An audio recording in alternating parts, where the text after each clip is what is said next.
here on the GDQ Hotfix, the show that brings you runs with bullets.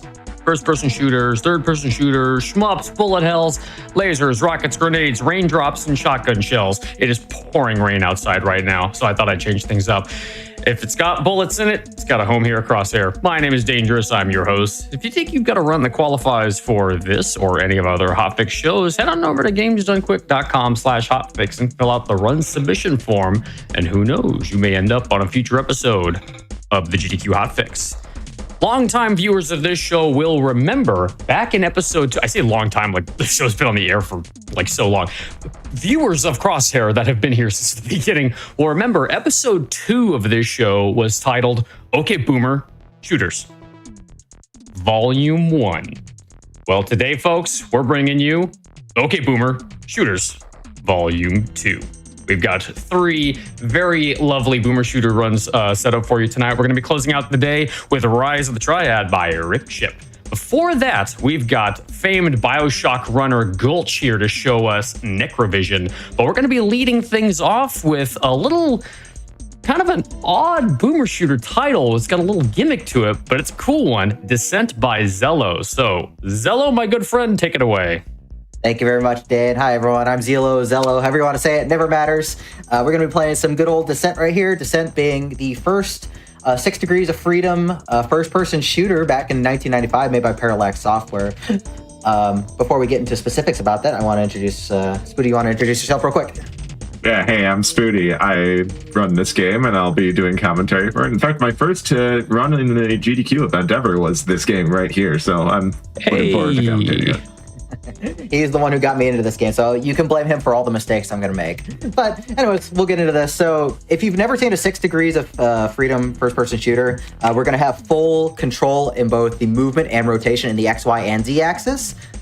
That means this game is very, very movement-intensive and motion-sensitive. So if you have issues with that, just be warned. You might get some motion sickness. We'll go ahead and load stuff up right here. So I'm actually going to load a save file real quick, and then we're going to immediately close that out and start a new game. This is actually going to set up the only useful glitch in the run that Spooty can talk about later. But the category we're going to be doing is Trainee Any %. Trainee is just the easiest difficulty, but this is by no means an easy run. So we're going to hope it goes well. So time's going to start in 3, 2, 1, go. Good luck. All right, so welcome to Descent, everyone, and you may notice right away that we're just kind of like tilting at all sorts of weird angles.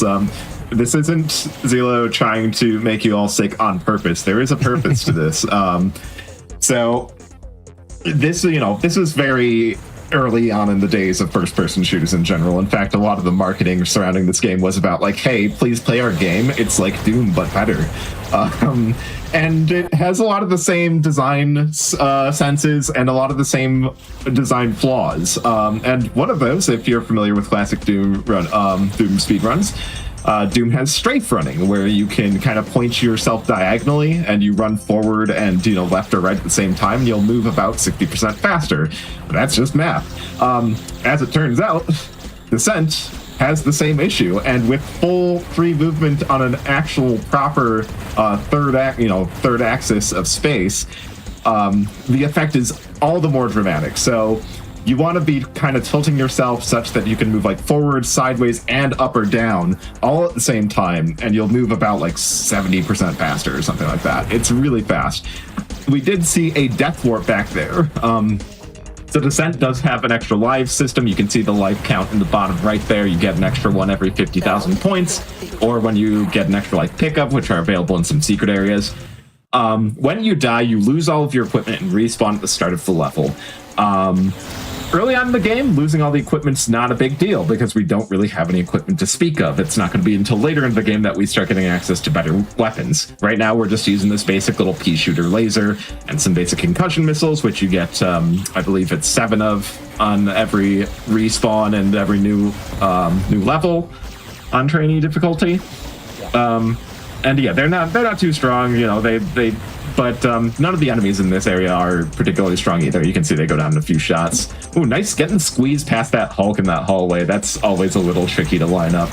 One of the things about movement and Descent is it is so easy to just instantly lose all of your momentum the moment you just hit any part of a robot along the way. And that's part of what makes the movement tech in this game so difficult to execute consistently, is that you have to have this balance of setting yourself up in these tricording angles where you're sliding in on all three axes, while also maneuvering around and dealing with enemies that are in the way, because so you're constantly going to be flicking in and out of this optimal angle to be clearing out hallways of enemies so that you can keep yourself moving.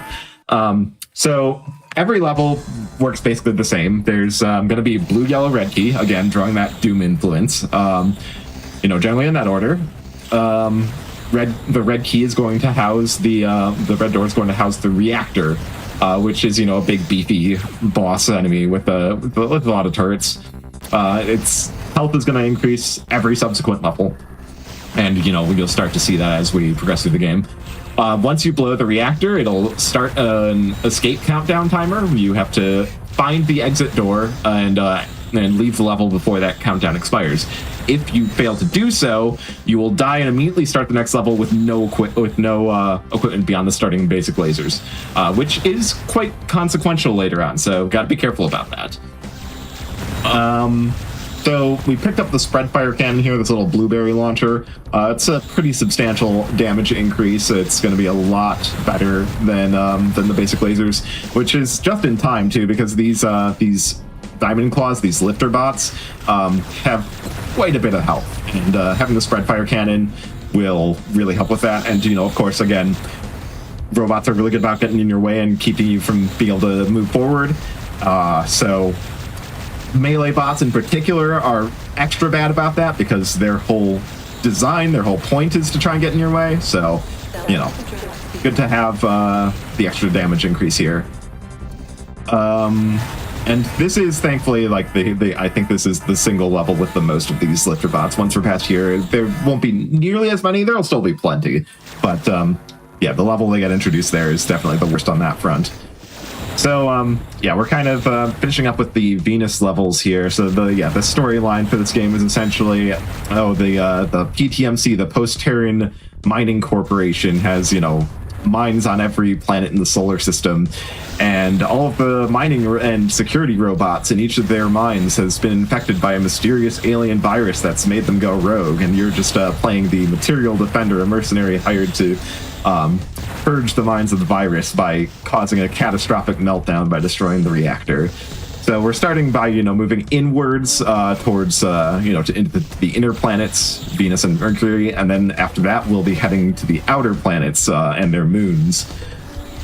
Picking up the Vulcan cannon here. The Vulcan cannon's interesting in that it doesn't use energy for its primary fire. You'll notice that gold gauge in the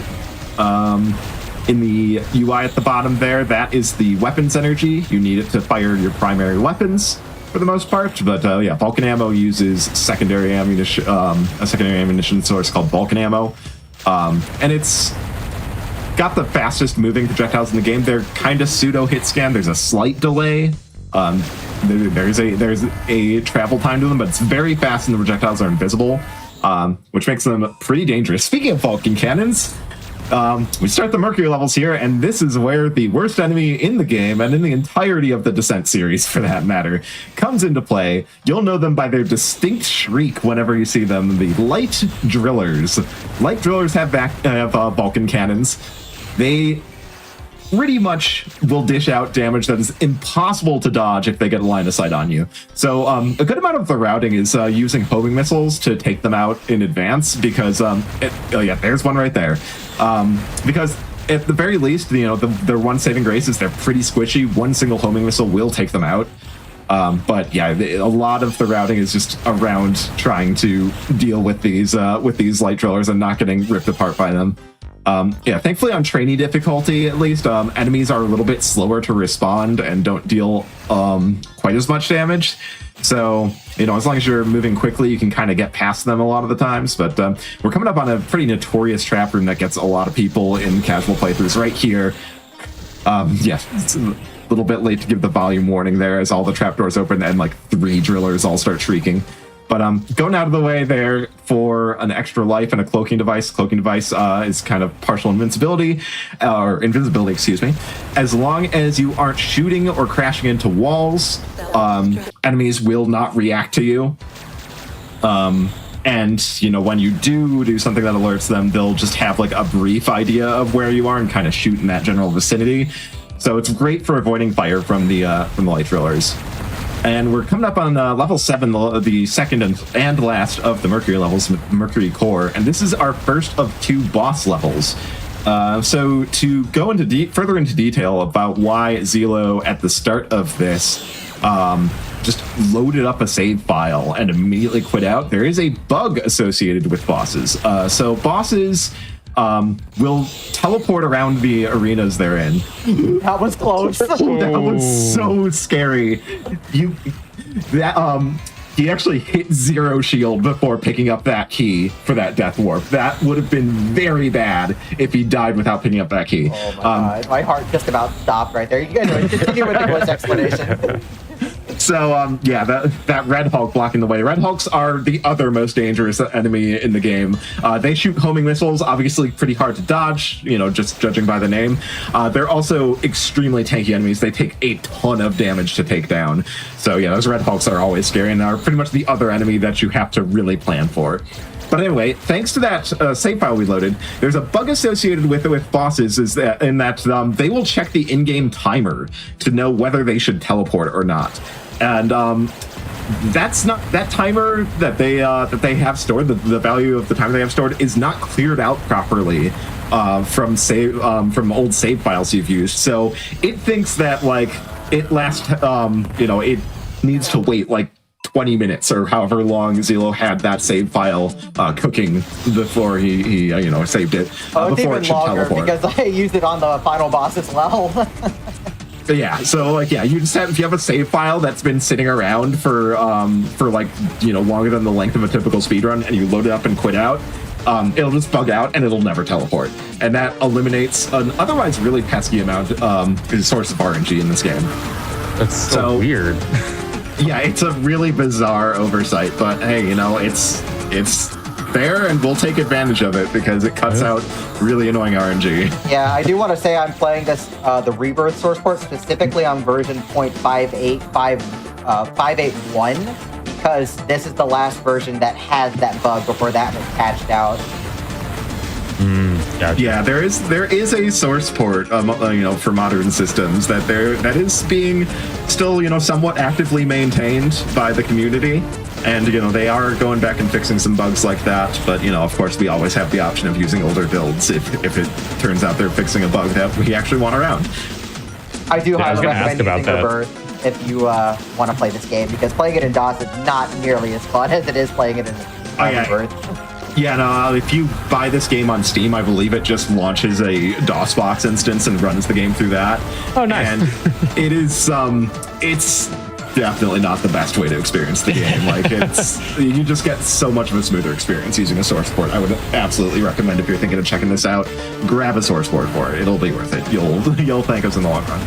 Yeah, I was going to ask about that because I remember I saw because I know this is like an old game from like way back when, but we had the release year is 2022, and I was like, there's got to be a story behind that somehow. Yeah, I believe that's the release year of the source port of the particular version of the source port that Zelo is using. Originally, I think the game launched it either 95 or 96. I want to say 95. So yeah, don't worry, we're not masquerading as a boomer shooter here. Well, I mean, it is, but yeah, no, it actually is one. So the 22 year is there's a little bit of truth to it, but fundamentally, yeah, this game came out in 95. I think if I'm remembering correctly, we are coming up on the first deck exit in the route on this level. I believe you're following that route, right? Yeah, I'm using that route, so we're going to do the first death exit. Okay, so yeah, I did mention before that you can, if you die, you lose all your equipment, during the self-destruct sequence. And oh no, that seems bad, especially now that we have these quad lasers, which, obviously double our damage from when we just had the basic little piddly twin lasers. But it's going to be fine because right after this level, we're going to pick up the most powerful primary weapon in the game. There's one in a little secret box right at the start of the next level, the fusion cannon. Fusion cannon is really, really strong, but also really, really hard to use. So we're going to pick out this reactor, kind of intentionally take damage as we go in for the kill. And yeah, while you do lose all your equipment, it is faster than going to the exit. So that does get utilized here. And here's the fusion cannon. So the fusion cannon, unlike all the other primary weapons, isn't an automatic weapon. It's a charge and shoot weapon, and it shoots these big purple projectiles. The thing is, the fusion cannon causes your ship to shake while it's charging. And if you overcharge it, you'll start to overheat and deal damage to your own shields.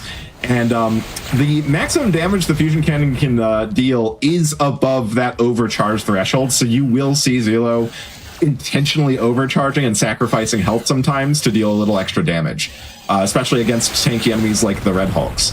Yeah, you do need to charge a little bit to get those plasma, those heavy drillers one shot by the fusion cannon.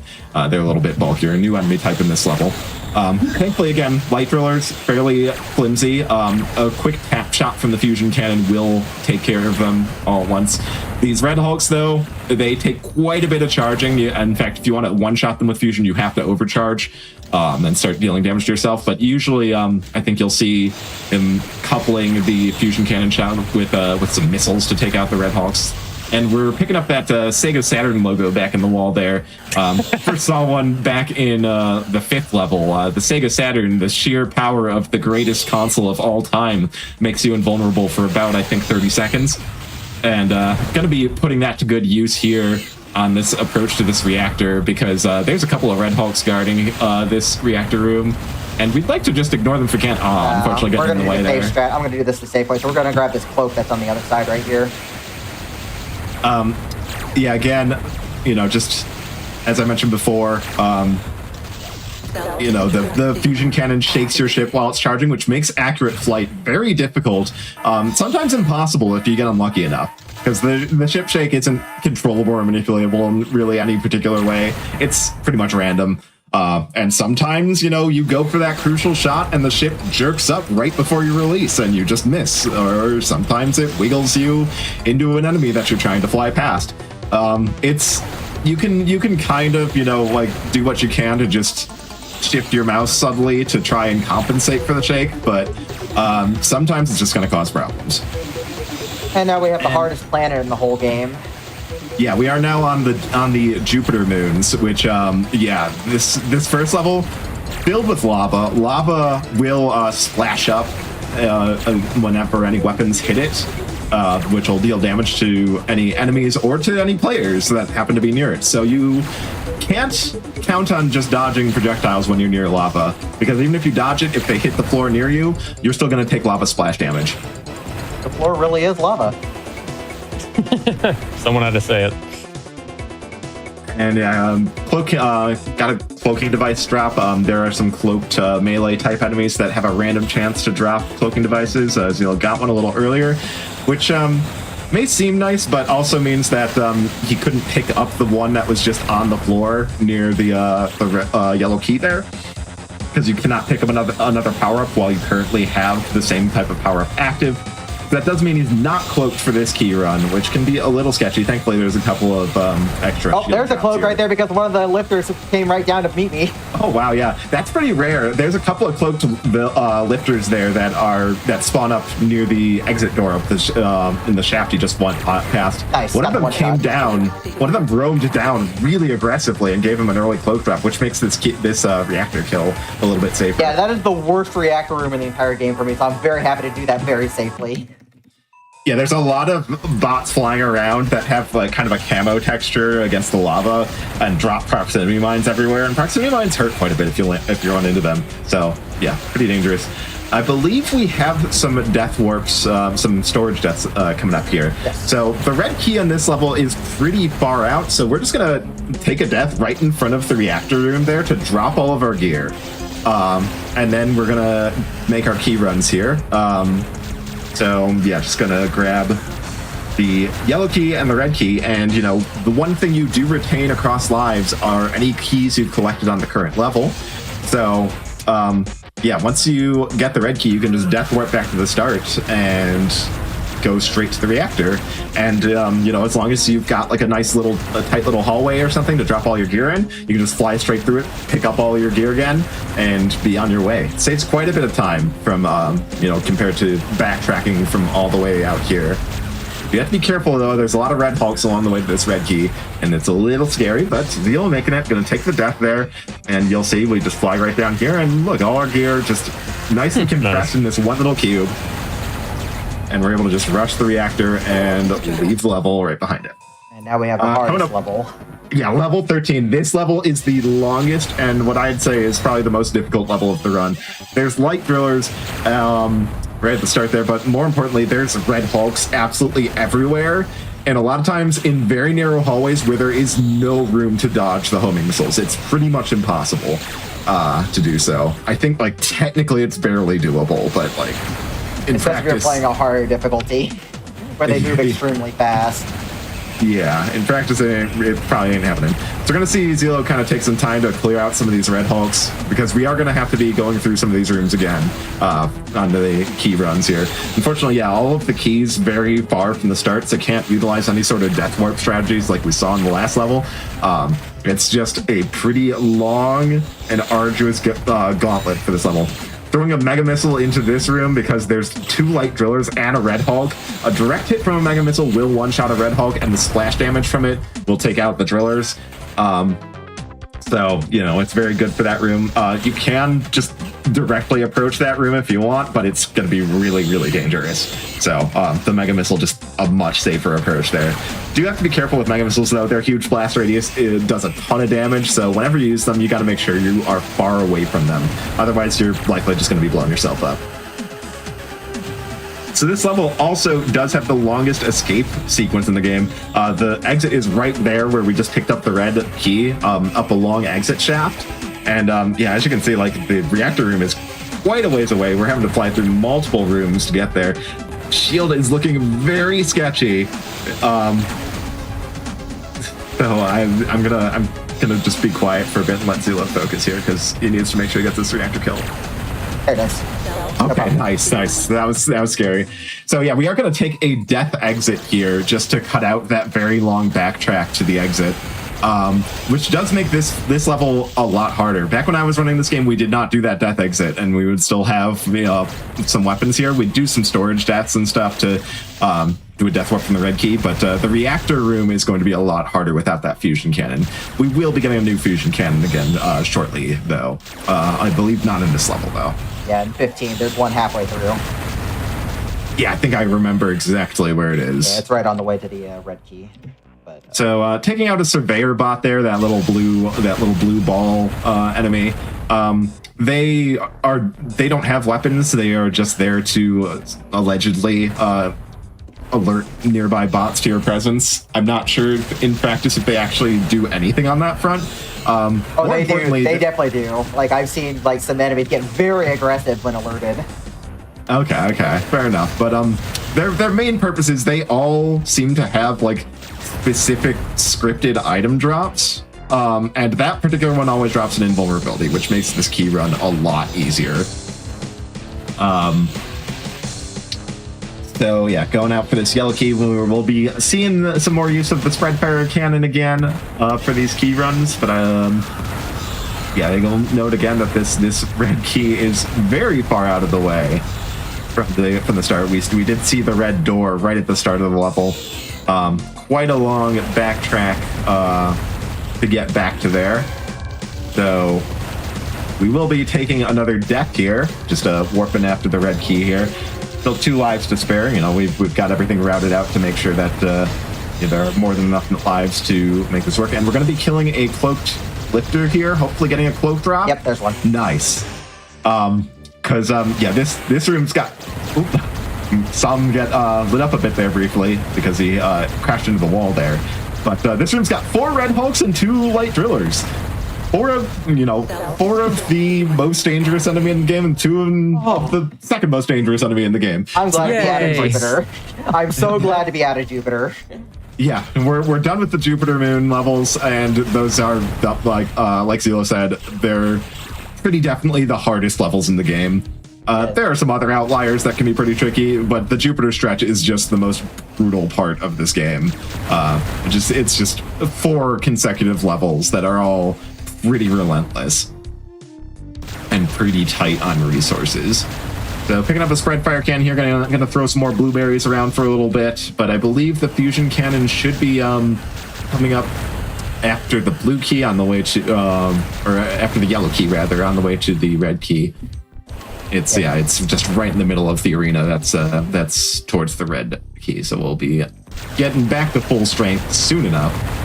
Thankfully, if you just use something like the spread fire cannon and use it in conjunction with your missiles, with your secondary weapons, you can still take care of problematic red hulks pretty quickly.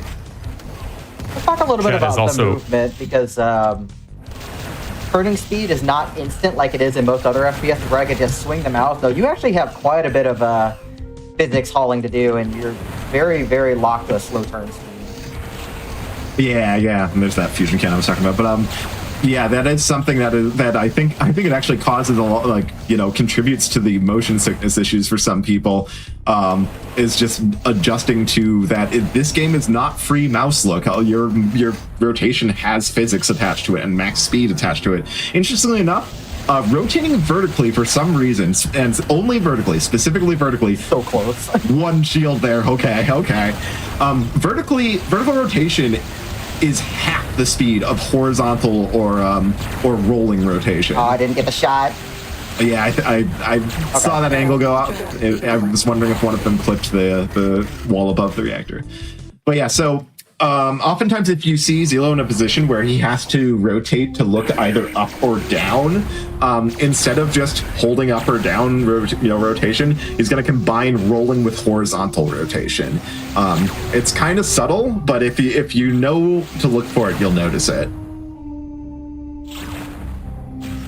Let's say chat is very entertained, and myself as well, by Zelo's body motion movements and facial expressions and a wide-eyed stare at the screen while you're doing all of this. I was talking about this in the green room while we were waiting to go live.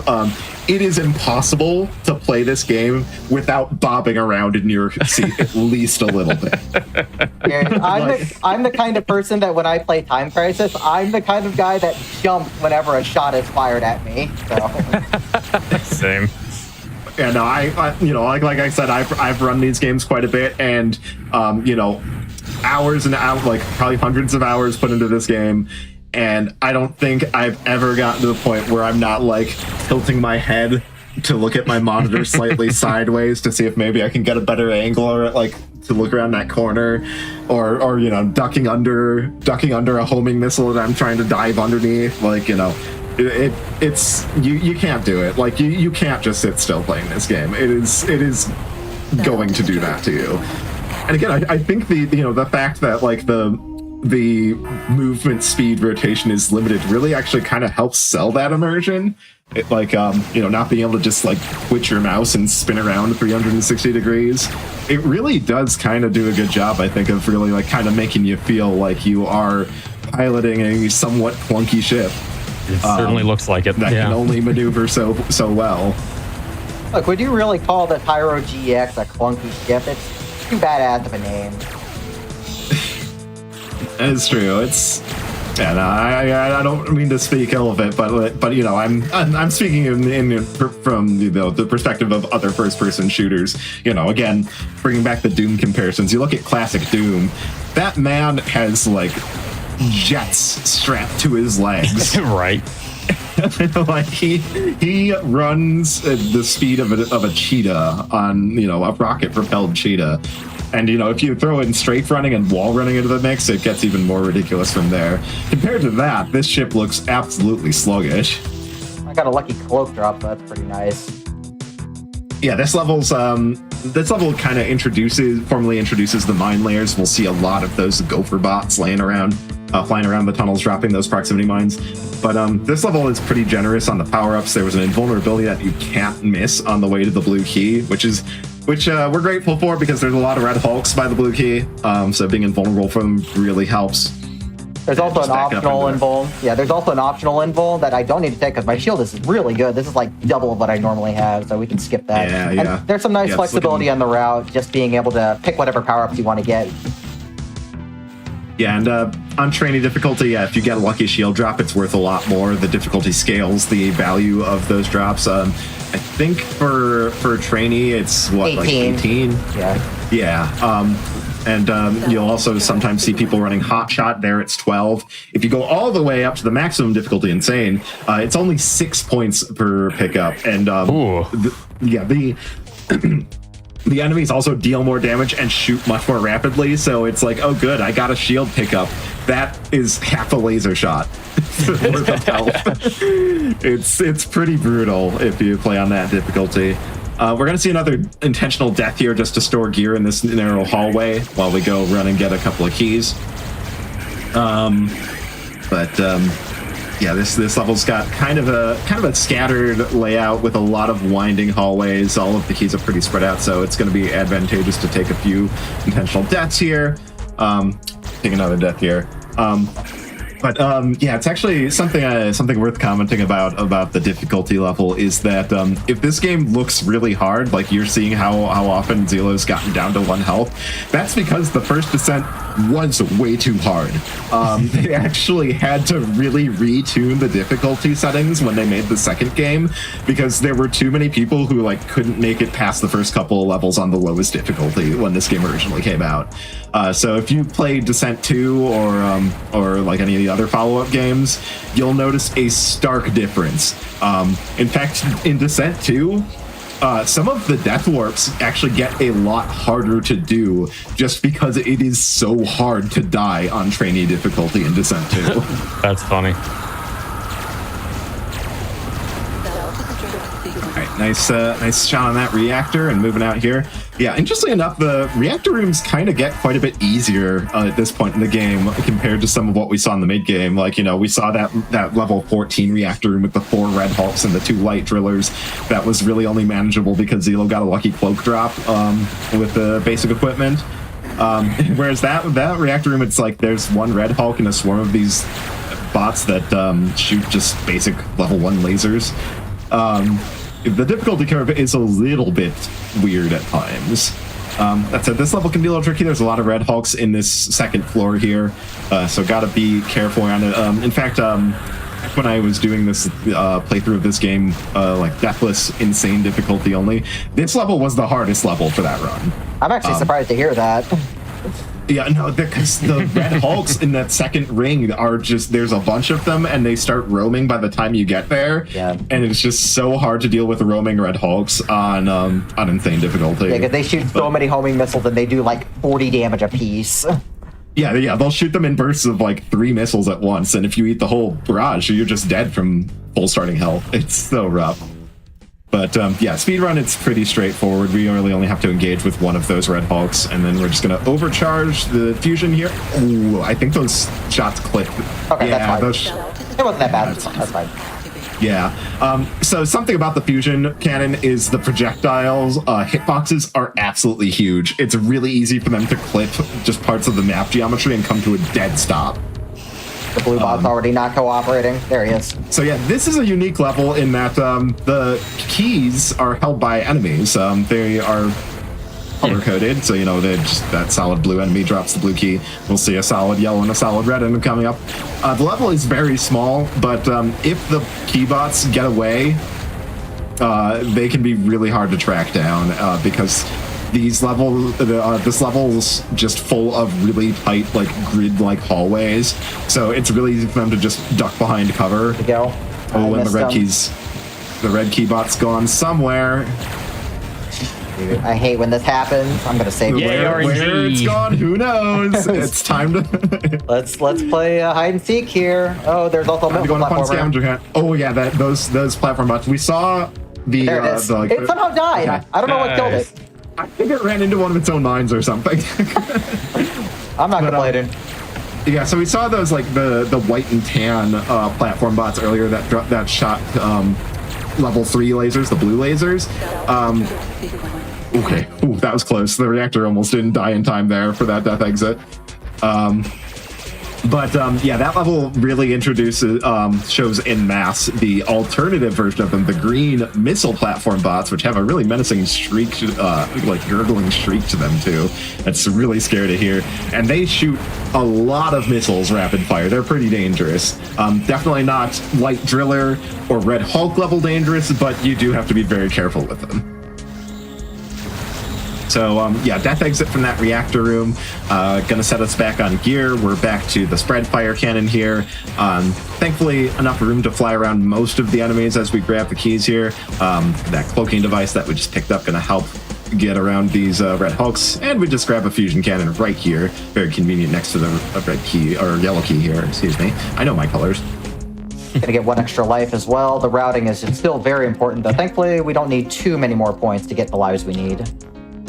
Yeah, we'll see some trips out to pick up extra lives. We've already seen a few of them. And that's not just for safety. You do need some of those to enable all the death warps and death exits we want to take advantage of. Oh, there's not even safety anymore. Like, every single life gets used by the end of the run. Yeah. If you take unintended deaths, you'll have to start cutting out some death warps. But yeah, a bit of an interesting reactor room there. There's kind of a puzzle where you have to go into these compartments that trigger more compartments to open, and you go in that, more ones open until finally the reactor opens up. And you want to make sure I accidentally... Oh, no! That's fine. We'll reload the save. Okay. So I grabbed the invuln by accident, and I want that for later. Yeah, there's an invulnerability in the center of this room. You actually want to just take a death in this shaft here. And unfortunately getting nudged up into the invulnerability there. But yeah, just want to leave your gear there for later, because the red key is very far out in this level. It's up a very long winding shaft, which takes quite a bit of time to traverse one way, let alone both ways. So we're gonna cut out that trip by dropping all of our gear in the shaft near the start, which the reactor room is pretty close to the start as well. And we'll just make do with the equipment we find along the way.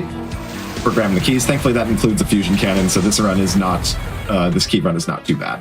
Yeah, the old strat right here used to use a mega missile. We're just going to do a nice charge when I get to about right here, and we're just going to pop these Red Hulks right in the face, point blank.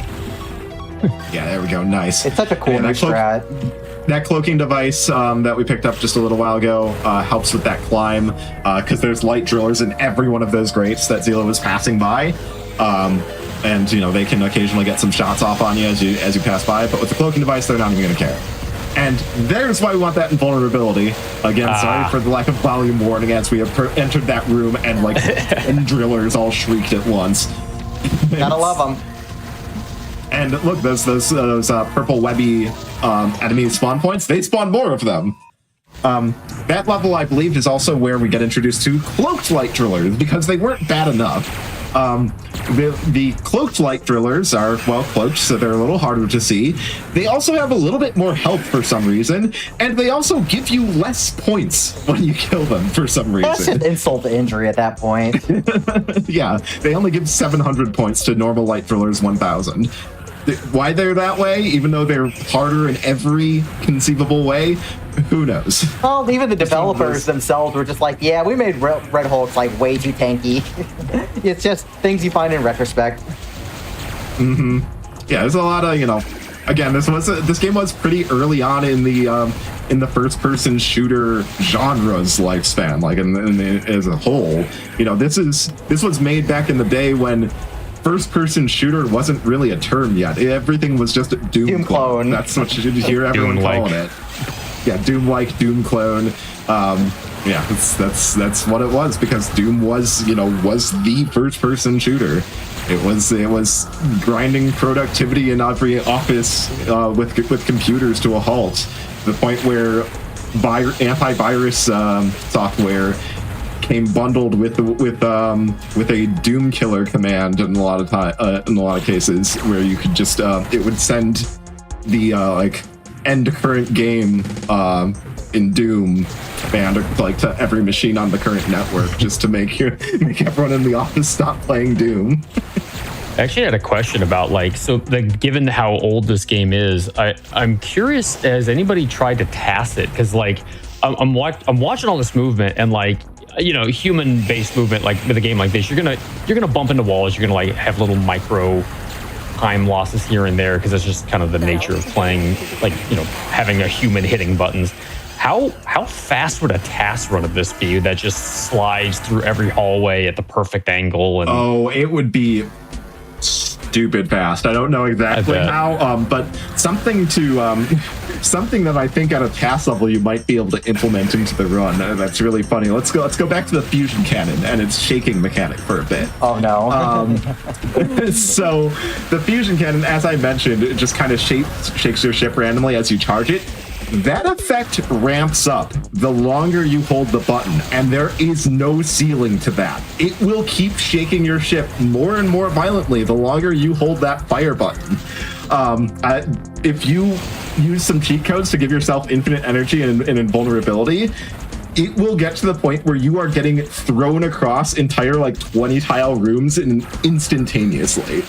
A task could potentially utilize that, like, you know, RNG manipulation with that and an invulnerability power up to do some really silly things. But as far as I know, unfortunately, no one has attempted to make a task of this game yet. So, you know, who knows if there's any actual practicality to that, but I can dream. Yeah, task runs are like really cool. We actually had one last night on Express Lane. It's a task run of 102 Dalmatians. And just chat, if you missed that, in about a week, that'll be up on our YouTube. And if you missed any of our Hotfix shows like Express Lane last night or Awfully Silly before that, or any of the events like Back to Black or the English rebroadcast of Speed On, you can check all the VODs at youtube.com/gamesdonequick. All previous episodes of Crosshair are also up there if you missed any of them. So we are approaching the end of the run here. This is level 25. We're starting the Pluto levels because this game was made in the days when Pluto was still considered a planet. You know, the old halcyon days. So yeah, there's only 3 levels to go. And something I didn't really touch on, 2 levels ago, we and the level after it as well, 23 and 24, we briefly saw the Fusion Hulk, the what is sometimes, I think it's referred to internally as the mini boss. I possibly may have lied when I said that, like, you know, light drillers and red hulks are dangerous enemies number 1 and 2. Wait, I don't know if the Fusion Hulk. Well, how did that Hulk get there? Oh wow, yeah. What is that guy doing there? I don't know. I've never seen that guy there. That is an incredibly rare pattern. Okay, well, thankfully I had to say. Has that ever happened before? No, that's never happened before. I said the thing. Before? It's never happened. It's still here too. How did he get? It must have moved really early. Like it just activated, like the random roaming activated really early. I don't know. Like sound propagation and roaming in this game is still a mystery to all of us. Yeah, that's whereas Doom, you know, Doom rules about when enemies aggro and roam are very well understood. We don't really know what's going on with Descent. Sometimes enemies just activate really early and just wander off, something like that. So yeah, I was saying the Fusion Hulks, arguably in contention for one of the most dangerous enemies in the game. They're big and dumb and don't move around much, but those fusion shots do about 60 damage if they happen to connect with your face. Ooh. So gotta be really careful with those. Gonna be doing another storage here. Oop. Yeah, I need to make sure I use the right weapons on me because I ran out of concussions. Don't want to use the Mega Missile there. Yeah, I want to save that for later. But yeah, last set of death warps, and you will notice that, you know, Zila was talking about that every life gets used. We have 1 life left. The counter does go down to 0, and we will be using it right here after grabbing the blue key to work back to where we stored all that gear. Because yeah, you will notice that we're having to fly out pretty far to get to this blue key. Come on, Red Hulk, get out of the way. He's just bullying this guy. Well, if you didn't want to be bullied, you should have moved out of the way. You know, it's all his fault. But yeah, this is the second to last level, and yeah, this level is all kind of centered around these like graded hallways with enemies on the other side. There's a lot of fusion hulks running around. Thankfully, there's a lot of power-ups too, so we have an invulnerability now. There's going to be an invulnerability, that secret that Zila just shot a flare at that we'll use for later. There's a cloaking device right here. So yeah, thankfully we were able to just kind of chain power-ups together to make this otherwise a really dangerous level pretty easy. And I believe we'll be picking up a few Mega Missiles here. You know, Mega Missiles, again, the most powerful secondary weapon in the game. Haven't seen them used a whole lot, but the final boss is very, very tanky. So we do want some of those for that as we approach the end of the game here. And in fact, we'll be maxing out on capacity. You can carry 5 of them at once, and Zil just picked up 4 of them on top of the one that they already had. So, and yeah, you'll also notice that, you know, the reactor bosses have also been getting pretty tanky. Earlier on, when you first get the fusion cannon, you can one-shot the reactors. Now it's going to take quite a bit more than that. But here's that invulnerability power-up in that secret door I mentioned earlier. And just start overcharging this fusion to try and deal as much damage to the reactor as possible. There we go. 1 shot, 2 shots, 3 shots. And the reactor goes down. And we're moving on to the final level of the game. Yeah, not only are we giving Pluto some love, we're also giving its tiny, tiny little moon some love. So this is Charon. Charon, yeah. Volatile Mine. And yeah, this is the final boss. The keys are all fairly quick to grab. They're all kind of concentrated in this one general area that you got to take a few different approaches to grab. And the final boss shoots Mega Missiles. Ooh, yeah, Fusion Hulk getting the shot off there, but thankfully we are invulnerable. Zero going on the way to pick up that invulnerability power up for these key runs. And yeah, a lot of Fusion Hulks by this key. And we're using some smart... Ooh, that's bad. Yeah, there we go. We just saw a Fusion hit. I'm going to save because this is going to hurt if I get hit. Yeah. Okay. I should be okay. Okay, good. Yeah, that Fusion Hulk kind of let its shot there too much and just hit the wall. So, yeah, thankfully no problems there. And we will be picking up another invulnerability before we approach this boss fight. Okay, no, just going to use the one that's in the arena. Yeah, we'll use the one in the arena, but I have to be careful not to get popped by a missile here.